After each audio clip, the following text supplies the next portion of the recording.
Hello guys, আমরা এই যে মরাগাঁও কাজে আছি। দূর মরাগাঁও না, পাড়াগাঁও। হ্যালো গাইস, আমরা এই যে মরাগাঁও কাজে আছি। দূর মরাগাঁও না, পাড়াগাঁও।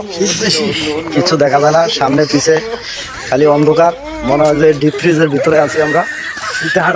বেলা 9টা বাজে, এখনো কুয়াশা প্রচুর। হ্যালো, আসসালামু আলাইকুম গাইস। এই ঘন কুয়াশা ভেদ করে চলে এসেছি আমরা আশুলিয়া মরা গ্রাম। সরি, থুকু, এটা মরা গ্রাম হবে না, এটা আশুলিয়া পাড়া গ্রাম। তো এত পরিমাণ কুয়াশা, বেলা 9টা বাজে, এখনো দেখেন পিছনে যে নারকেল গাছগুলো আছে মাত্র 20 ফিট দূরত্বে, কিন্তু নারকেল গাছগুলো বোঝা যাচ্ছে না, আর অন্য জিনিসগুলো বোঝা যাচ্ছে না। তো আমরা প্রতিদিনের মতো আজকেও চলে এসেছি আমাদের সেই ঢালাই ছাতার ফর্মার কাজ চলতেছে। ফর্মাটি কমপ্লিট করব। এত পরিমাণ কুয়াশা আর এত পরিমাণ ঠান্ডা, টিকে থাকাই অনেক কষ্টকর। ভাবতেছি কীভাবে কাজ করব। এখন আগুন জ্বালানো ছাড়া কোনো পদ্ধতি নাই। আগুন জ্বালিয়ে হাত পাও ছেঁকা দিয়ে তারপরে কাজ করা লাগবে। তো এই ঘন কুয়াশা ও ঠান্ডা নিয়ে আপনাদের মতামত কি, আমাদের ভিডিওর কমেন্ট বক্সে আপনারা কমেন্ট করে জানাবেন। ধন্যবাদ সবাইকে।